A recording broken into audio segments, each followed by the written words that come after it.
اللہ کا نام لینے سے انسان اچانک پہنچنے والی مصیبت سے بھی محفوظ رہتا ہے۔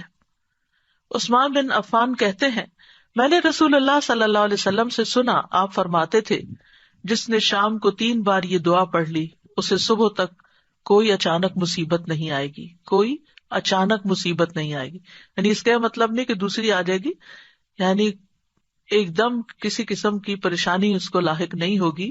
اور وہ دعا ہے، بسم اللہ الذی لا یضر مع اسمہ شیء فی الارض ولا فی السماء وہو السمیع العلیم۔ اللہ کے نام سے، وہ ذات کہ اس کے نام سے کوئی چیز زمین میں ہو یا آسمان میں نقصان نہیں دے سکتی، اور وہ خوب سنتا ہے اور خوب جانتا ہے۔ اور جس نے صبح کے وقت یہ دعا پڑھ لی اسے شام تک کوئی اچانک مصیبت نہیں آئے گی، اور جب شام کو کوئی پڑھ لے تو صبح تک اس کو پریشانی نہیں ہوگی۔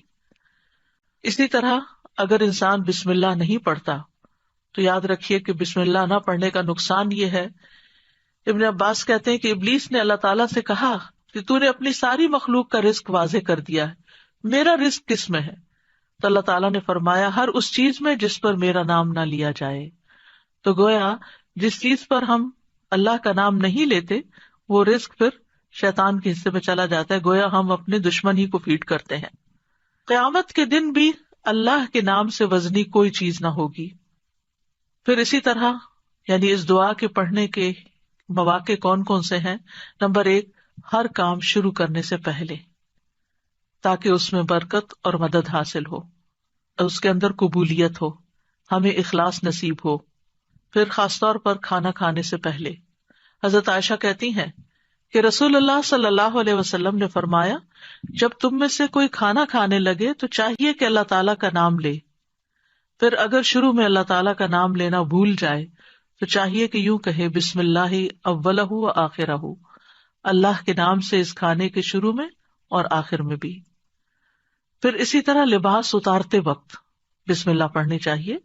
انس رضی اللہ عنہ سے روایت ہے کہ نبی صلی اللہ علیہ وسلم نے فرمایا، جنوں کی آنکھوں اور بنی آدم کی شرمگاہوں کا پردہ یہ ہے کہ جب ان میں سے کوئی اپنے کپڑے اتارے تو بسم اللہ پڑھ لے، یعنی اتارنے سے پہلے پڑھ لے، تو جن اور شیاطین کی نظر نہیں لگتی۔ اسی طرح جب آپ بچوں کو کپڑے تبدیل کروا رہے ہوں تو اس وقت بھی بسم اللہ پڑھ لیں۔ اسی طرح بیت الخلاء جاتے وقت یعنی اندر پاؤں رکھنے سے پہلے بسم اللہ پڑھ کے دروازہ کھولیں۔ حضرت علی رضی اللہ عنہ روایت کرتے ہیں، کہتے ہیں کہ رسول اللہ صلی اللہ علیہ وسلم نے فرمایا، جنوں کی آنکھوں اور بنی آدم کی شرمگاہوں کا پردہ یہ ہے کہ جب ان میں سے کوئی بیت الخلاء جائے تو بسم اللہ پڑھ لے، کیونکہ جب انسان ننگا ہوتا ہے تو حفاظت کے فرشتے اس سے دور چلے جاتے ہیں۔ تو اس وقت حفاظت پھر کس سے حاصل ہوگی؟ جب آپ واش روم میں جانے سے پہلے بسم اللہ پڑھ کے پھر داخل ہوں گے۔ اسی طرح وضو سے پہلے ابو ہریرہ کہتے ہیں کہ رسول اللہ صلی اللہ علیہ وسلم نے فرمایا، لا صلاۃ لمن لا وضوء لہ ولا وضوء لمن لم یذکر اسم اللہ تعالی علیہ، کہ جس کا وضو نہیں اس کی نماز نہیں، اور جو شخص وضو کے شروع میں اللہ تعالیٰ کا نام نہ لے اس کا وضو نہیں۔ اب یہاں پر بعض لوگوں کو یہ پریشانی ہوتی ہے کہ ہم واش روم میں کھڑے ہوتے ہیں، وہیں سنک ہے، وہیں کموڈ ہے، تو پھر ہم بسم اللہ کس طرح پڑھیں؟ اس کے ایک تو یہ ہے کہ جب آپ وضو کی نیت سے جا رہے ہیں تو اندر داخل ہونے سے پہلے ہی پڑھ لیں اور جا کے ٹیپ کھول لیں اور اپنا وضو شروع کر دیں۔ دوسرا یہ ہے کہ آپ دل میں پڑھ لیں، لیکن اگر کوئی بھول گیا ہے تو جس وقت یاد آئے، یعنی وضو کے دوران اس وقت بھی پڑھ سکتا ہے۔ پھر اسی طرح پڑھنا ہی بھول گیا تو اس کا کیا مطلب؟ وضو ہوا ہی نہیں سرے سے، یا پھر یہ کہ اس کی اگر وضو نہیں ہوا تو کیا نماز ہی نہیں ہوئی؟ نہیں، اس کا مطلب یہ ہے کہ اس کا وضو کامل نہیں ہوا۔ یہاں علماء نے اس کا مطلب یہ کیا ہے کہ اس کے وضو میں نقص رہ گیا، وضو ہو جائے گا، نماز ہو جائے گی، لیکن وہ جو برکت حاصل ہونی تھی یا زیادہ ثواب ملنا تھا اس سے انسان محروم ہو جاتا ہے۔ پھر اسی طرح یہ ہے کہ قرآن مجید کی قرأت سے پہلے بسم اللہ پڑھنی چاہیے۔